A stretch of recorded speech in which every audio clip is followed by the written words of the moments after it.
Assalamualaikum warahmatullahi wabarakatuh. Waalaikumsalam warahmatullahi wabarakatuh. Bismillahirrahmanirrahim. Alhamdulillahi rabbil alamin. Wassalatu wassalamu ala ashrafil anbiya'i wal mursalin Sayyidina wa maulana Muhammadin wa ala alihi wa ashabihi al-mujahidin at-tahirin, amma ba'du. Saudara-saudara kaum muslimin rahimakumullah, pada pertemuan kita kali ini kita akan membicarakan masalah yang berkenaan dengan khitan. Sebagai yang kita maklum bahwa khitan bukan merupakan syariat baru. Pelaksanaannya telah dimulai sejak zaman Nabi Ibrahim alaihi salam. Dijelaskan dalam ayat 124 surah Al-Baqarah, wa izibtala Ibrahim rabbuhu bikalimatin fa'atammahum. Dan ingatlah ketika Allah mencoba menguji Nabi Ibrahim dengan beberapa kalimat, maka dilaksanakannya itu dengan sebaik-baiknya. Allah menguji Nabi Ibrahim dengan beberapa kalimat. Kalimat di sini maksudnya adalah perintah dan larangan. Allah menguji Nabi Ibrahim untuk melaksanakan beberapa perintah, menjauhi beberapa larangan, yang seluruhnya dilaksanakan dengan sebaik-baiknya. Kalau kita buka sejarah, akan kita lihat bahwa memang kehidupan Nabi Ibrahim penuh dengan tamsil-tamsil yang tentu merupakan hikmah buat kita sekarang ini. Oleh sebab itu, para ulama berbeda pendapat tentang perintah yang ada di dalam ayat 124 ini. Ada yang berpendapat Allah menguji Nabi Ibrahim dengan beberapa perintah dan larangan, bahwa perintah yang ada di dalam ayat ini adalah perintah untuk membangun Ka'bah. Ada juga yang mengatakan perintah untuk menyembelih putranya Nabi Ismail alaihi salam. Ada pula yang berpendapat perintah untuk hijrah, dan masih banyak pendapat-pendapat lain, termasuk pendapat yang menyatakan di dalam perintah ini adalah pelaksanaan daripada khitan, seperti yang dikuatkan oleh Al-Imam Qurtubi. Kesimpulannya adalah seperti yang dijelaskan oleh Al-Imamul Jalil Al-Hafiz Imaduddin Abil Fida Ismail Ibn Kathir di dalam tafsir Ibnu Kathirnya. Beliau mengutip pendapat Abu Ja'far bin Jarir, di mana beliau berkata, annahu yajuzu an yakuna al-muradu bil kalimat jami'u ma dzukira wa jaizun an yakuna ba'du dzalik wala yajuzul jazmu bi syai'in minha annahu al-muradu 'ala at-ta'yin illa bi hadisin aw ijma'in. Kesimpulannya ialah bahwa yang dimaksud dengan perintah dan larangan dalam ayat ini adalah seluruh yang ditemui oleh Nabi Ibrahim dalam perjalanan hidupnya, atau sebagiannya, tetapi tidak boleh menetapkan bahwa perintah dalam ayat ini cuma satu saja, kecuali berdasarkan hadis atau ijma'. Dengan kata lain, termasuklah khitan di dalam kalimat wa izibtala Ibrahim rabbuhu bikalimatin fa'atammahum. Kesimpulannya ialah syariat khitan dimulai oleh Nabi Ibrahim alaihi salam. Ini dari segi sejarahnya. Menurut hadis Imam Bukhari dan Muslim, ketika turun perintah khitan ini, umur Nabi Allah Ibrahim sudah mencapai usia 80 tahun. Kita bisa bayangkanlah ini, umur 80 tahun turun perintah khitan. Di zaman tentu belum ada pisau cukur, belum ada gunting, belum ada silet. Sedangkan pada usia 80 tahun kulit itu biasanya sudah mulai agak keras. Turun perintah untuk melaksanakan khitan. Ini pun fa'atammahunna, perintah ini dilaksanakan dengan sebaik-baiknya oleh Nabi Allah Ibrahim alaihi salam. Diteruskan syariat ini kemudian oleh putra-putra beliau yang juga menjadi nabi dan rasul, seperti Nabi Ismail, Nabi Ishak, dan terus oleh para nabi-nabi sesudah beliau sampai kepada Nabi kita Muhammad sallallahu alaihi wasallam. Apa sebenarnya hukum daripada pelaksanaan khitan? Saudara kaum muslimin yang berbahagia, hukum melaksanakan khitan adalah wajib, baik bagi laki-laki maupun perempuan.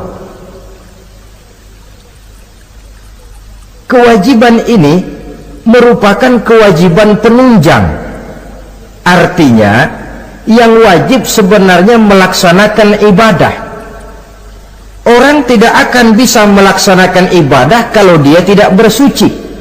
Dan orang sulit untuk bersuci kalau dia tidak dikhitan. Maka khitan lalu ikut menjadi wajib.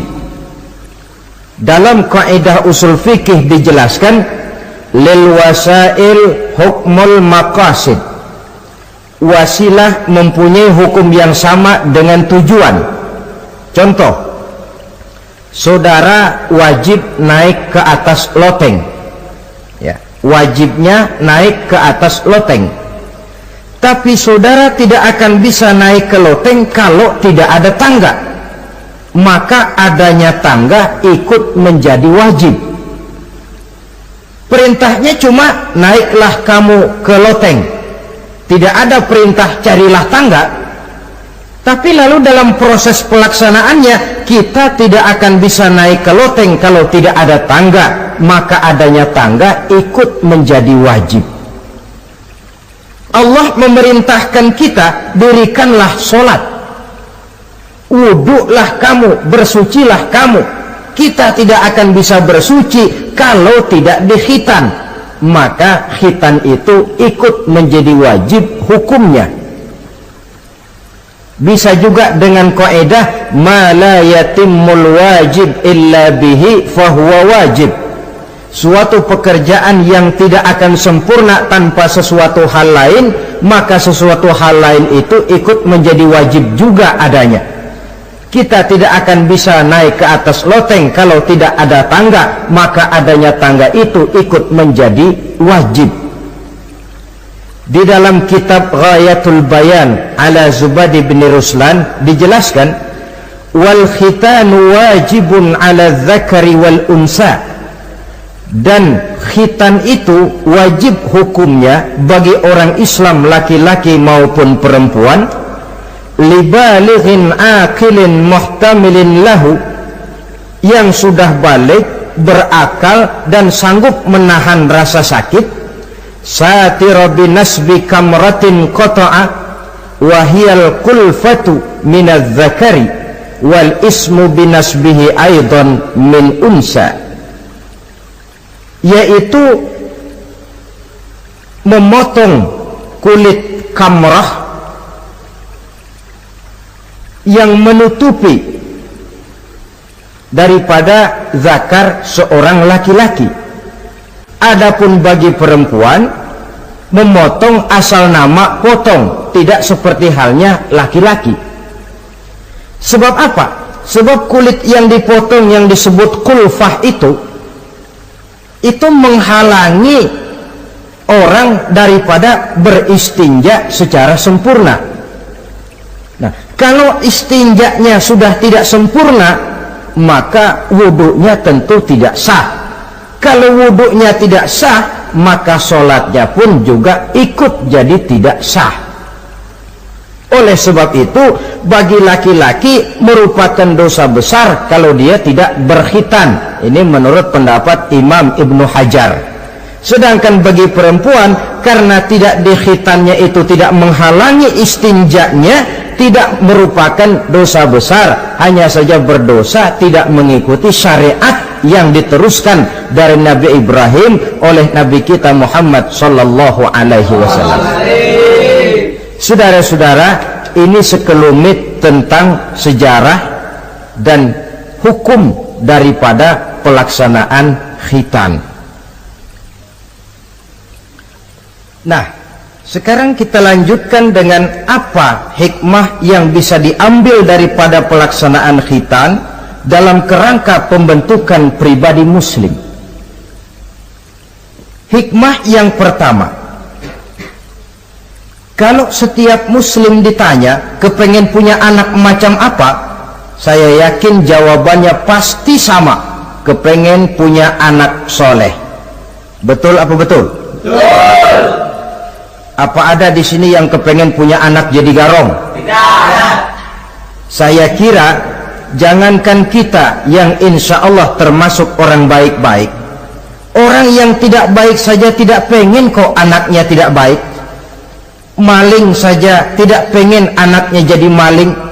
Copet saja tidak kepengen anaknya jadi copet. Dia masih bisa bilang sama anaknya, nak, bapakmu sudah kadung jadi maling, kamu jangan nurunin. Itu yang ketahuan malingnya. Maling saja tidak pengen kok anaknya jadi maling, apalagi yang bukan maling. Tapi anak yang soleh ini, saudara, bukan proses yang sekali jadi. Anak soleh tidak akan muncul dengan simsalabim. Anak soleh tidak muncul dengan slogan. Prosesnya sudah diawali oleh pribadi sang calon bapak dan calon ibu daripada anak itu. Itulah sebabnya untuk mendapatkan anak yang soleh ada dua usaha yang harus dilaksanakan. Pertama, usaha zohir, artinya usaha yang kelihatan oleh pandangan mata. Apa saja yang termasuk usaha zohir ini? Pertama, pribadi calon bapak dan calon ibunya. Kalau bapaknya ahli sujud, ibunya gemar hadir di majelis taklim, meresap ke dalam kepribadian anak, ikut membentuk dirinya. Sifat-sifat yang baik ini diharapkan akan menurun kepada si anak. Pribadi calon bapak dan calon ibu. Sebab ma fil aba fil abna. Bagaimana kebiasaan orang tua, begitulah anak. Kata pepatah, kalau bapak kencing berdiri, jangan heran anaknya kencing kabur.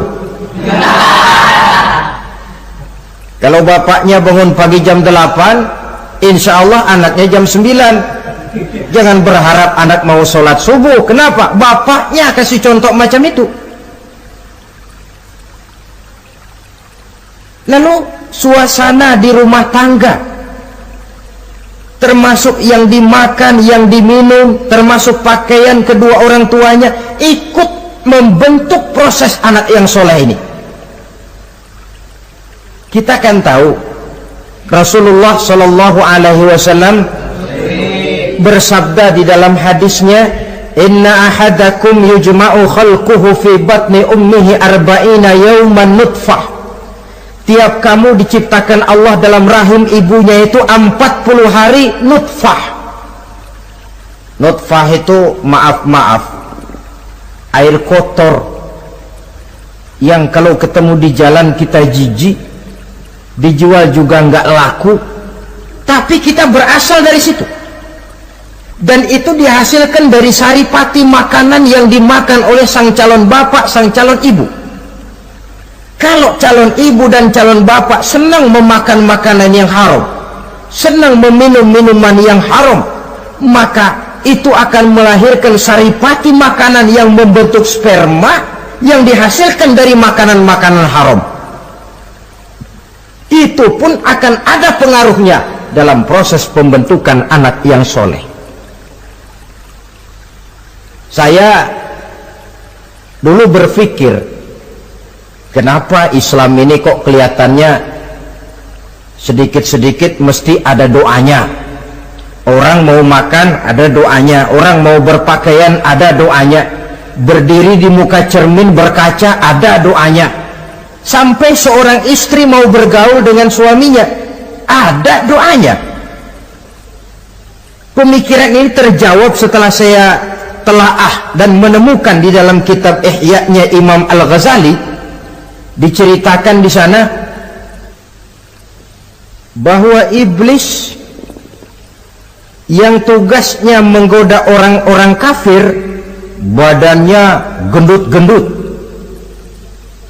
sedangkan iblis yang tugasnya menggoda orang Islam badannya kurus, krempeng, ceking kayak morfinis.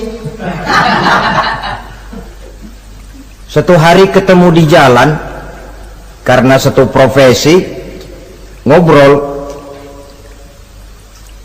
Ini iblis yang tugasnya menggoda orang kafir bertanya kepada iblis yang tugasnya menggoda orang Islam, badanmu kenapa kurus macam begitu? Kata yang menggoda orang Islam, bagaimana saya tidak mau kurus? Saya ini ditugaskan menggoda orang-orang Islam. Orang Islam itu kalau dia mau minum dia baca bismillah. Bismillah racun, saya nggak bisa ikut minum. Dia mau makan baca bismillah. Bismillah racun lagi, saya nggak bisa ikut makan. Dia mau tidur tarik selimut, dia baca bismika Allahumma ahya wa amut, racun lagi aja.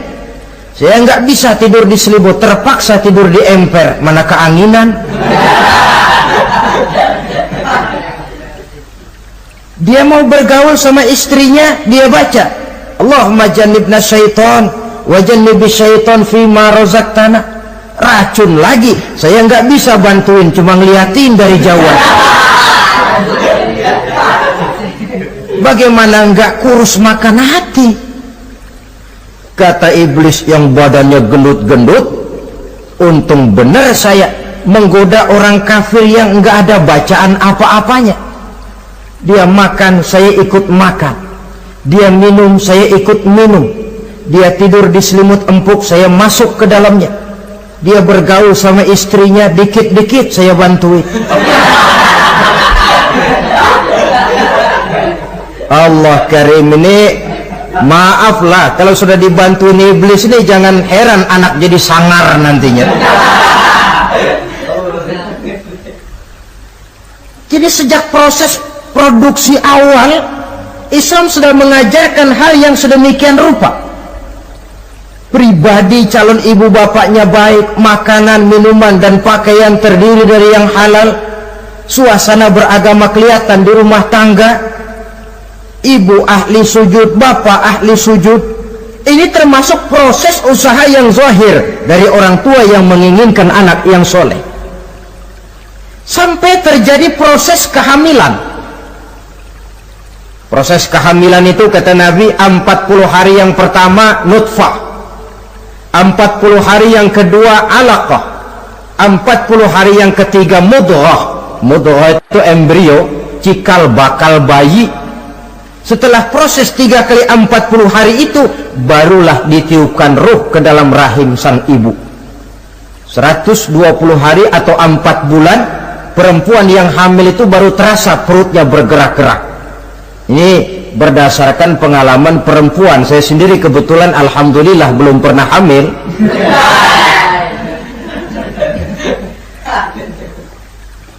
Saudara-saudara, sampai usia kehamilan itu 7 bulan, ada tradisi yang disebut nujuh bulanan. Itu tradisi dilaksanakan baik, tidak pun tidak apa-apa.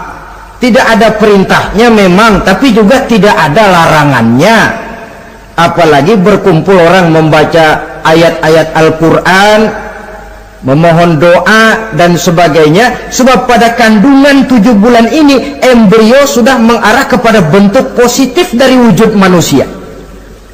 Di situ dibacakan surah Yusuf, surah Maryam, surah Tabarak, surah Waqiah, tafaul namanya, mengundang rasa optimis supaya membawa keberkahan kepada pribadi sang calon anak yang nanti akan lahir ini. Tapi jangan lupa orang tuanya mulai dengan soleh dulu. Jangan orang tuanya nggak mau sujud, nggak mau ibadah, istrinya hamil dibacain surah Yusuf supaya anaknya cakep kayak Nabi Yusuf. begitu keluar anaknya kepalanya segi 4 kayak kaleng kerupuk. Apa surah Yusuf yang salah? Tentu saja orang tuanya yang tidak memulai kesolehan itu sendiri. Lalu usia kandungan 7 bulan ke atas, sang calon bapak mulai membantu-bantu istrinya.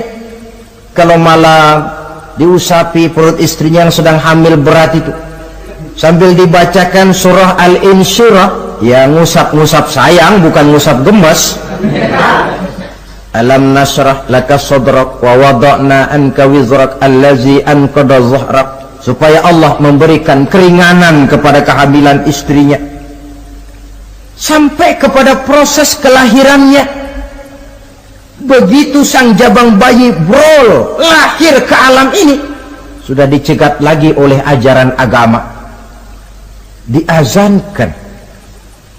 Diriwayatkan oleh Abi Dawud, kana Rasulullah sallallahu alaihi wasallam azan al-Hasan wal Husain fi uzunaihi al-yumna wa aqama fi uzunaihi al-yusra. Adalah Rasul mengazankan cucunya Hasan dan Husain di telinga kanan, mengkomatkan di telinga kiri. Bayi muslim lahir ke dunia dicegat dengan suara azan. Apa sebab? Bayi yang baru lahir ke dunia ini ibarat kaset kosong. Kalau kaset kosong dipakai merekam, daya rekamnya kuat. Maka bayi yang baru lahir ini, sebelum sempat dia dengar cintaku sedalam lautan Atlantik, belum sempat dia dengar gelas-gelas kaca, belum sempat dia dengar tembok derita,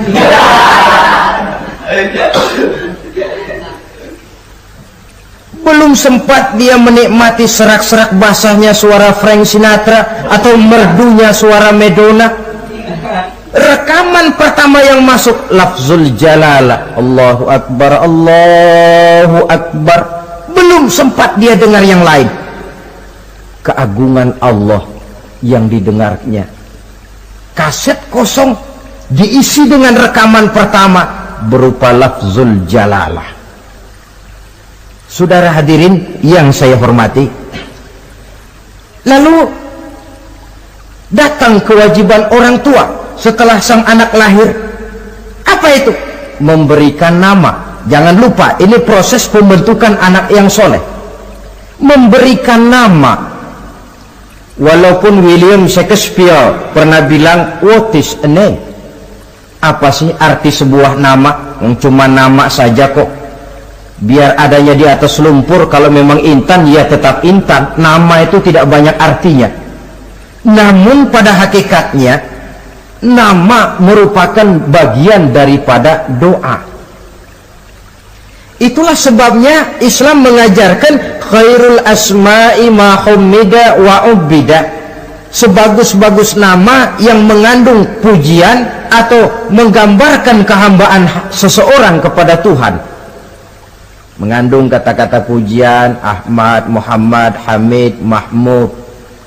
Mengandung nilai kehambaan seperti Abdurrahman, Abdurrahim, Abdurrauf. Jangan mentang-mentang ada di Quran anak dinamai Jahannam. Wah, kenapa Jahannam? Itu kan ada di Quran, Pak. Iya, di Quran, tapi lempengan neraka itu. Sekarang ini saya melihat gejala akibat rasa malu beragama. Kan zaman sekarang kadang ada tuh orang malu mengakui Islamnya. Bertemu teman, assalamualaikum, malu, minder. Berangkat ngaji bawa Quran, malu, minder, rendah diri, malu mengakui Islamnya. Termasuk diberikan nama yang berbau-bau Islam ini. Malu katanya, kampungan. Bapaknya kasih nama bagus, Ibrahim. Lantaran pengen nyentrik, dia potong Bram. Ibrahim kampungan, Bram aja nih lah. Itu kan cuma nama, Pak. Memang begitu mulanya. Nabi pernah memberikan isyarat, la tattabi'anna sunnana man kana qablakum shibran bi shibrin. Satu saat kau pasti akan mengikuti tingkah laku orang-orang sebelum kamu. Cuma cara kamu mengikuti sedikit-sedikit, sejengkal, sehasta, semeter. Begitu enak kamu ikut-ikutan, sampai yang kamu ikuti masuk ke lubang biawak, kamu pun akan masuk juga ke dalamnya. Mula-mula nama malu pakai nama Islam. Dari nama pindah ke pakaian. Dari pakaian pindah ke pergaulan. Kalau nama Ibrahim berteman dia dengan Ali, Hamid, Farid, Sauki. Sudah pakai nama Bram, masa Bram temennya soleh nggak nyetel Kalau Bram kan temennya si Blacky. Nah, kalau sudah pindah ke pergaulan, yang saya khawatir pindah agama tidak terasa. Pindah agama tidak lagi terasa. Ini yang kita khawatir. Itulah sebabnya membudayakan nama yang baik ini perlu kita pelihara. Nama sebagian daripada doa. Tatkala orang tua memanggil kita dengan nama yang baik, sudah merupakan doa agar anaknya jadi orang baik-baik. Saudara hadirin yang saya hormati, setelah memberikan nama yang baik, kewajiban berikutnya dari orang tua muslim ialah wa ayyu'addibahu, kata Nabi, memberikan pendidikan. Sebab nama yang baik tidak akan banyak menolong kalau tidak diiringi dengan pendidikan. Nama saja Muhammad Mukmin, kerjaan ngadu ayam.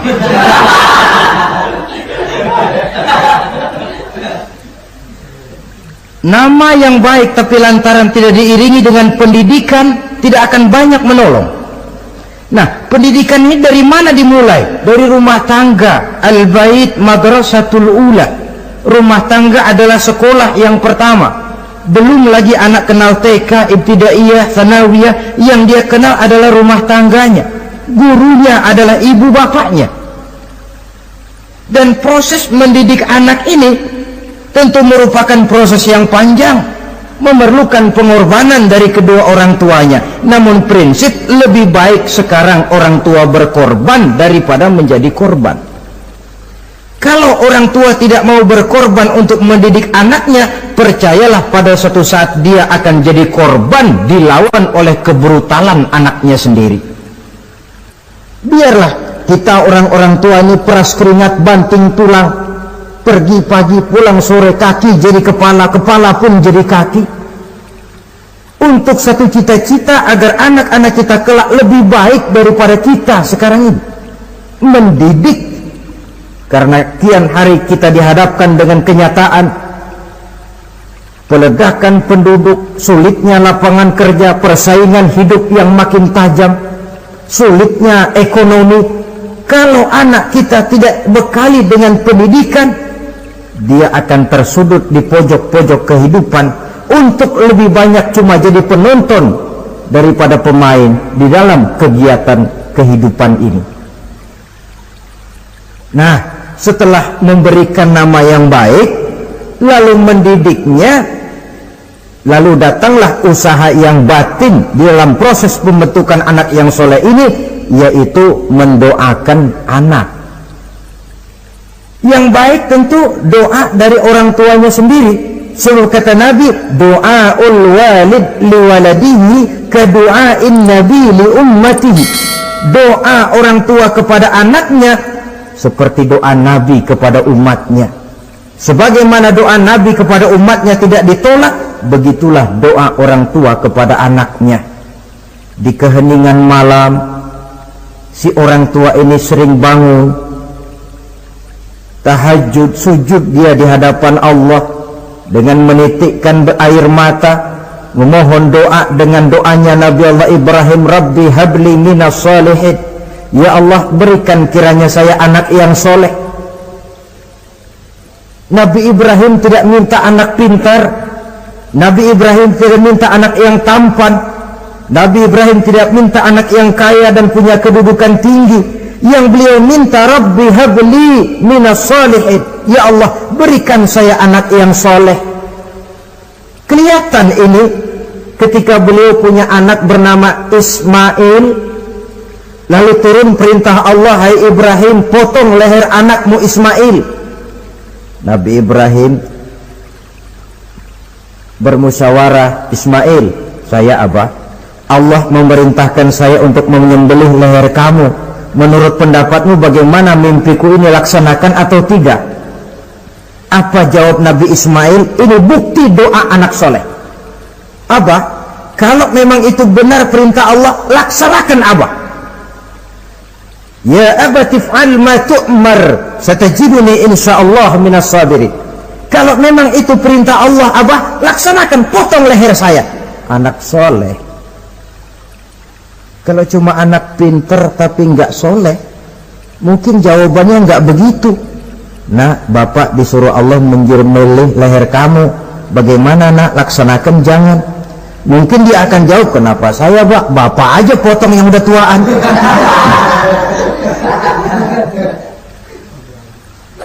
Doa orang tua kepada anak, atau boleh juga doa orang lain yang diyakini kesolehannya oleh orang tua tadi. Mengundang Pak Ustadz, Pak Kiai ke rumah, tolong doakan anak saya, tidak ada salahnya. Sebab Nabi mengajarkan, aksiru minan nas bidu'ail khair, fa innaka la tadri min ayyi fahin yuqbal. Banyak-banyaklah minta doa kebaikan dari orang lain, sebab kamu tidak tahu dari mulut yang mana doa itu diterima Allah. Mungkin saja orang menurut pandangan kita kere, miskin, tidak dipandang orang lain, tapi kalau doanya Allah mau terima, siapa yang sanggup menghalangi?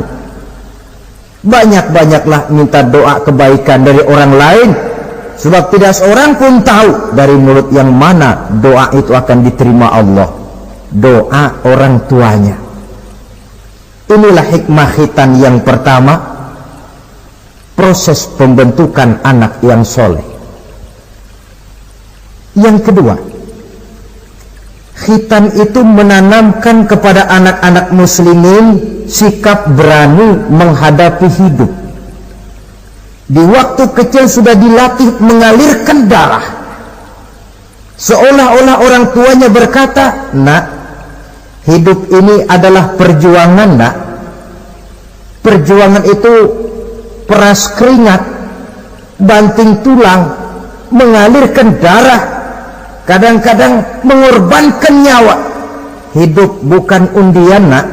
Jangan mengharap untung besar tanpa mau peras keringat. Berani hidup artinya berani menghadapi segala resiko yang ada di dalam hidup. Di zaman sekarang banyak orang yang takut menghadapi hidup. Pakaian mau bagus, makan mau enak, hidup mau terpandang dan dihargai orang, tapi kerja keras tidak mau. Paling-paling istilah orang maunya cuman hardolin. Hardolin itu bahasa Jerman, artinya dahar modal ulin. Santai. Ini kan takut menghadapi hidup, atau melihat bahwa stres hidup begitu tinggi, lalu mengundi-ngundi hidup. Dipertaruhkannya hidup di meja judi, dipertaruhkannya hidup di gunung-gunung, memuja-muja setan dan sebagainya. Itu pun termasuk orang yang takut menghadapi hidup,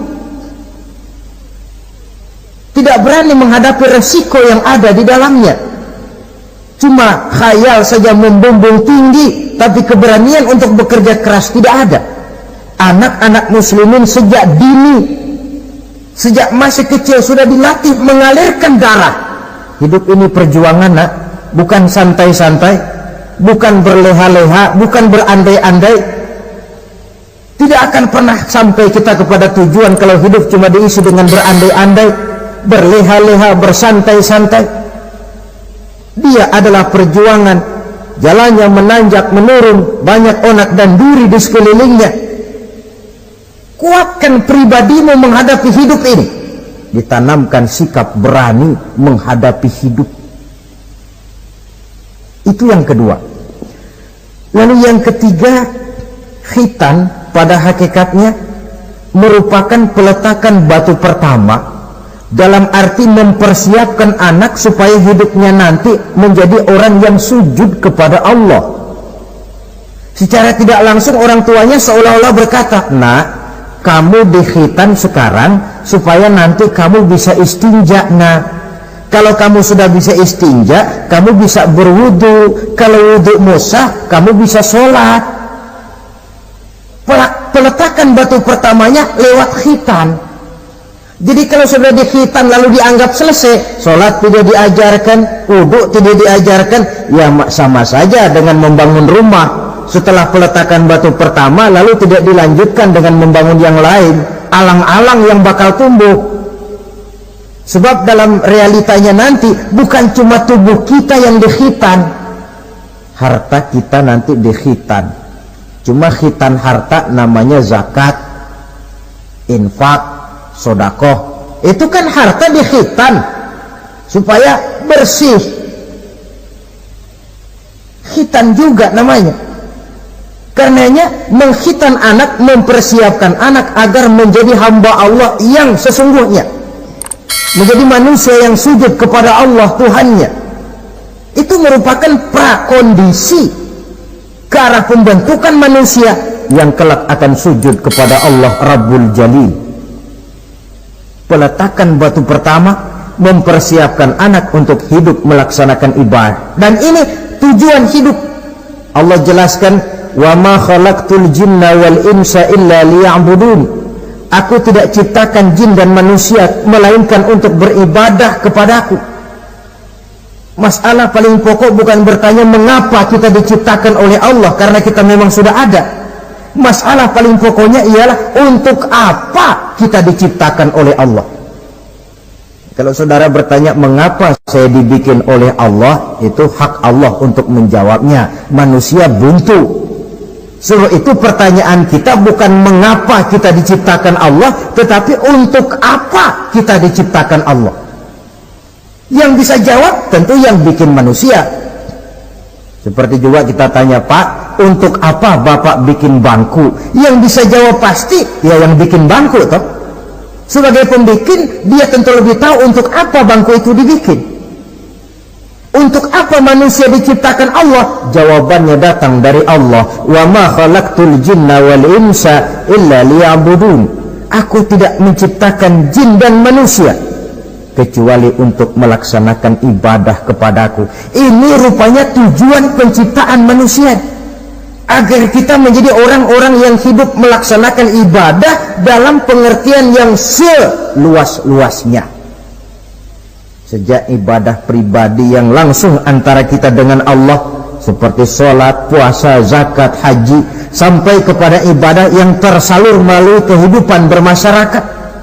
Umpamanya memelihara kesehatan, menjaga keamanan di kampung, yang kalau kita niatkan untuk mencapai ridho Allah, insya Allah itu akan bernilai ibadah. Tujuan penciptaan manusia ternyata tidak lain untuk melaksanakan ibadah. Prestasinya di hadapan Allah bergantung kepada sampai sejauh mana nilai ibadah itu dilaksanakannya. Ini yang ketiga.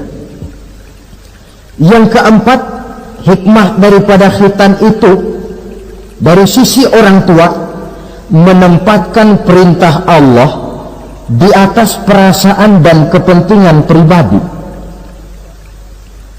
Ada nggak orang tua yang nggak sayang sama anaknya? Semua orang tua sayang kepada anaknya. Jangan anak sampai dipotong mengalirkan darah. Anak main saja, main layang-layang, jatuh, pulang kakinya berlumur darah, sudah ribut orang tuanya. Kenapa nak? Kenapa sayang? Kenapa raja? Aduh, raja lah kita. Tapi ini perintah Allah. Perasaan pribadi, kepentingan pribadi kalah oleh perintah Allah. Ini mestinya watak seorang muslim. Kalau sudah begitu perintah Allah, begitulah kita laksanakan. Soal keberatan pribadi, perasaan pribadi, kepentingan pribadi, nomor belakang. Yang penting perintah dilaksanakan. Cobalah kalau khitan itu anak yang begitu kita sayangi, pada umur sedang lucu-lucunya, dipegangi dia lalu dikhitan, kadang dia menangis, mengalirkan darah, sakit dia 2-3 hari belum bisa berjalan dan bermain dengan teman-temannya, tapi ada rasa luas dalam hati orang tua. Kenapa? Alhamdulillah ya Allah, perintahmu sudah saya laksanakan. Perasaan pribadi itu ditekan oleh perintah Allah. Perintah Allah di atas perasaan dan kepentingan pribadi. Kalau perasaan ini sudah kita miliki, itu pertanda nilai iman kita sudah mapan. Tidak cuma dalam khitan, dalam berbagai perintah agama. Hari Jumat berangkat kita dagang, begitu 11:30 mendadak banyak yang beli, laku lagi. Sudah kedengaran suara azan, hayya 'alas shalah, hayya 'alal falah, pembeli makin banyak. Disitulah barometer iman kelihatan. Terusin melayani pembeli dan dapat untung banyak, atau perintah Allah yang sudah memanggil-manggil itu. Kalau perintah Allah di atas perasaan dan kepentingan pribadinya, dia akan tinggalkan dagangan itu, dia akan bergegas menuju panggilan Allah. Saudara hadirin yang saya hormati, jadi perintah khitan ini mendidik setiap muslim agar perintah Allah berada di atas perasaan dan kepentingan pribadi. Hijau kata Allah, hijau kata kita. Putih kata Allah, putih kata kita. Ke barat kata Allah, ke barat kita melangkah. Ke timur perintah Allah, ke timur kita berjalan. Nyatanya kita ini sering paradok. Ke kulon kata Allah, nyatan kita berangkat.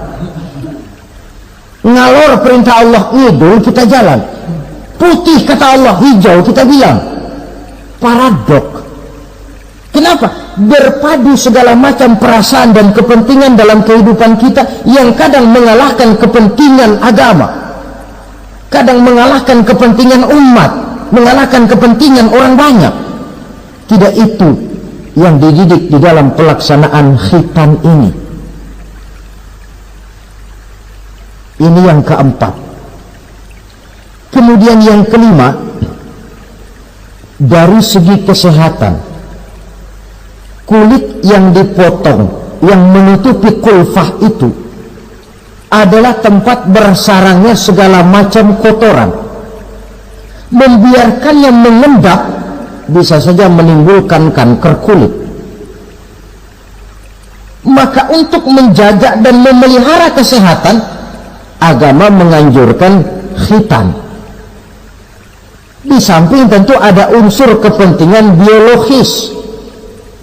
Ini maaf-maaflah, kalau nanti orang sudah bersuami, sudah beristri, akan terasa manfaatnya khitan. Lain loh yang dikhitan dengan yang tidak itu. Coba saja tanya orang, makan pisang itu yang enak dikupas dulu apa dimakan kulit-kulitnya? Ya mesti tentu yang enak ya dikupas dulu. Kalau kulit-kulitnya juga dimakan, rakus namanya. Belum lagi kemungkinan bisa jadi penyakit.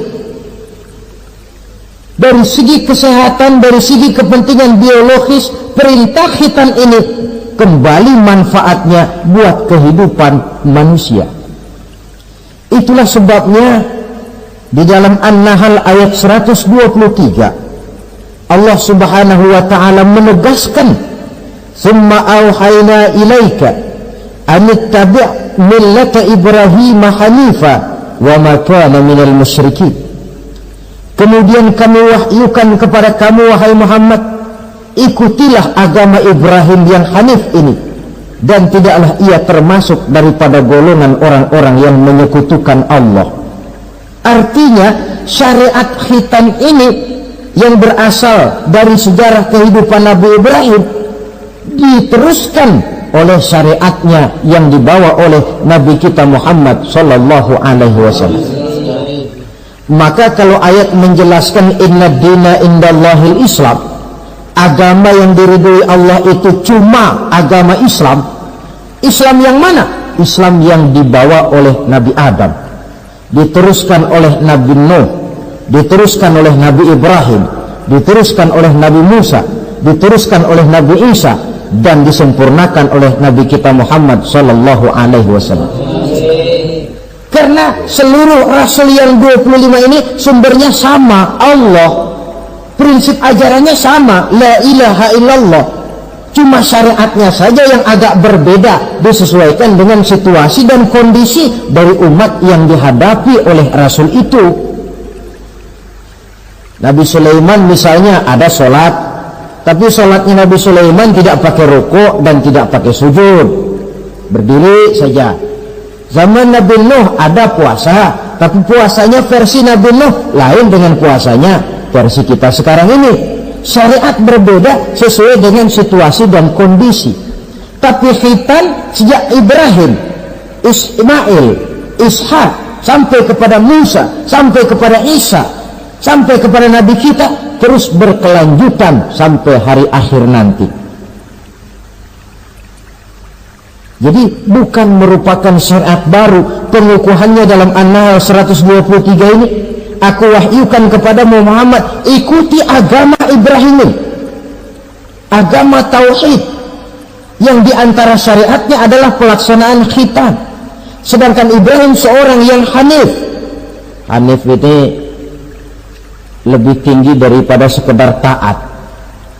Kalau orang yang taat itu contohnya begini, nak, tolong taruh ini gelas di pinggir meja, nak. Kalau dia taat ya apa adanya, ditaruh saja tuh gelas di pinggir meja. Orang yang hanif lain, mikir. Iya, kalau ditaruh di pinggir kan gampang kesenggol orang, jatuh ke bawah, pecah. Biar diperintah taruh di pinggir, taruh aja di tengah dah, biar aman. Ini hanif namanya. Tingkatan yang lebih tinggi daripada taat. Nabi Ibrahim seorang yang hanif. Tidak ada perintah Allah yang tidak dilaksanakan dengan sebaik-baiknya. Sampai pun perintah memotong anak sendiri. Saya kira kalau perintah macam begini turun kepada orang zaman sekarang, banyak yang bubar jadi orang Islam. Potonglah leher anak muda, udahan aja dah. Dan memang perintah itu cuma untuk menguji kekuatan mental Nabi Ibrahim alaihissalam. Perintah menyembelih leher anak, perintah membangun Ka'bah, perintah hijrah keluar dari kampung halamannya sampai mengembara ke negeri Syam, perintah ujian menghadapi api yang dinyalakan oleh Raja Namrus, belum lagi perintah menghadapi